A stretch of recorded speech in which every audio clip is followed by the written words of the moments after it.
वगळायला भाग पाडलं. काही दिवसापूर्वी कडधान्य सुद्धा याच्यातून वगळण्यात आलेलं आहे. तसंच हळदीला सुद्धा यातून वगळावं अशी आमची मागणी आहे. मराठवाड्यातला ओला दुष्काळ अधोरेखित झालेला आहे. असं असताना 8ही जिल्ह्याची जी पैसेवारी ती 50 पैशांच्या खाली आहे आणि त्यात विशेषतः नांदेड जिल्ह्यातली पैसेवारी 50 पैशांच्या खाली आहे. खर तर हा लोकप्रतिनिधींनी सुद्धा याच्यामध्ये हे कुठेतरी कमी पडलेले आहेत आणि वारंवार आम्हाला सांगितलं गेलं की ओला दुष्काळ जाहीर करू. ओला दुष्काळ जाहीर नाही केला तरी सुद्धा आम्ही भरीव मदत शेतकऱ्यांना करू. परंतु प्रत्यक्षात पंचनामे करायच्या वेळी जो घात शेतकऱ्याचा करायचा तो केलेला आहे. आणि ही सगळी बाजू, नुकतंच आता विधानसभेचं अधिवेशन संपलं, परंतु अधिवेशनादरम्यान सरकारला धारेवर धरण्याची संधी लोकप्रतिनिधींनी गमावलेली आहे असं माझं स्पष्ट मत आहे. हे मोठं अपयश आहे. सत्तेत असणारे किंवा नसणारे दोन्ही आघाड्यांच्या लोकप्रतिनिधींचं हे मोठं अपयश आहे.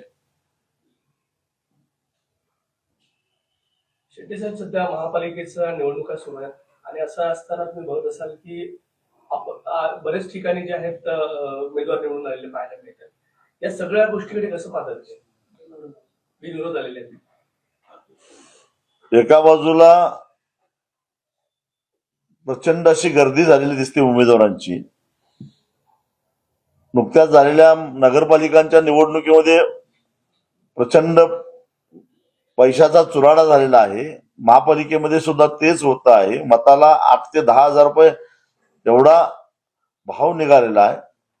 आणि दुसऱ्या बाजूला निवडणुका बिनविरोध होतात ही सामान्य गोष्ट नाही आहे. सरळ सरळ प्रतिस्पर्धी उमेदवारांना आर्थिक आमिष दाखवून किंवा गुंडागर्दी करून माघार घ्यायला लागणं भाग पडणं. माझ्या तरी कानावर असं आलेलं आहे की माघार घेण्यासाठी देण्यात येणारी रक्कम ही कोटीच्या घरात असते.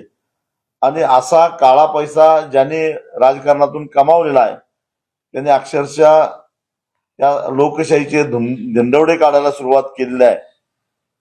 आणि लोकशाहीला एकूणच निवडणुकांना एक हिडीस आणि किळसवानं असं स्वरूप प्राप्त झालेलं आहे. आता या अशा पैशाचा माज झालेल्या धनदांडग्यांना त्यांचा पैसा घेऊन खर्च करून त्यांची राख रांगोळी करायची जबाबदारी आता मतदारांच्या हातामध्ये आहे. त्यांनी तरी किमान ते करावं अशी माझ्यासारख्याची अपेक्षा आहे. सर, पिछले महीने में जो है महाराष्ट्र सरकार का दावा हुआ था, उनका Guinness book of world record में भी सोलर पैनल बिठाने का दावा किया गया था। 45,911 सोलर पैनल बिठाए गए। तो वो कहाँ तक आपको लगता है कि फायदेमंद रहा? क्या वो दावा सही है 45,911 सोलर?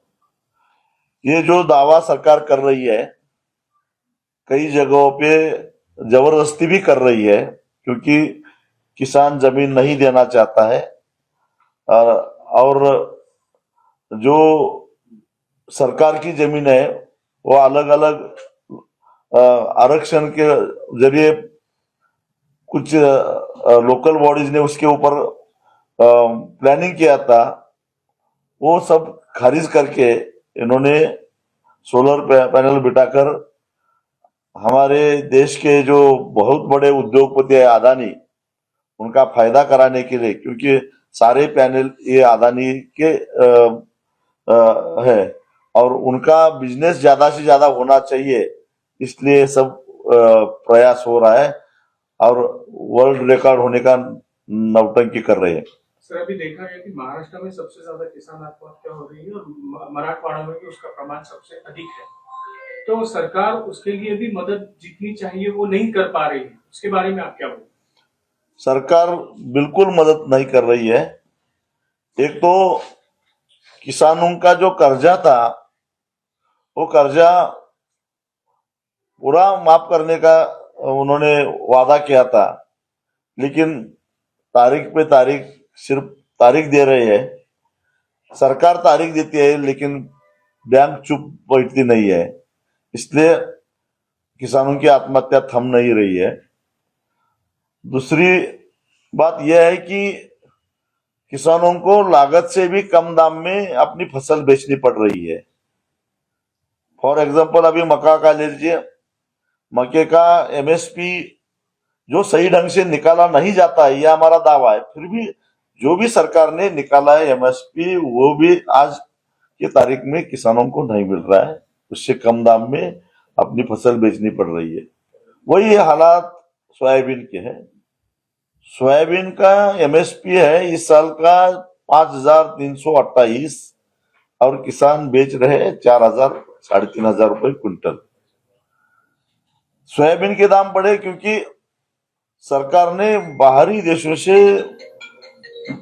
पाम तेल, सोयाबीन प्रोडक्ट भारी तादाद से इंपोर्ट किया, उसका असर सोयाबीन के कीमतों पर पड़ा। सरकार ने मक्का इंपोर्ट किया, उसका असर मक्के के कीमतों पर पड़ा।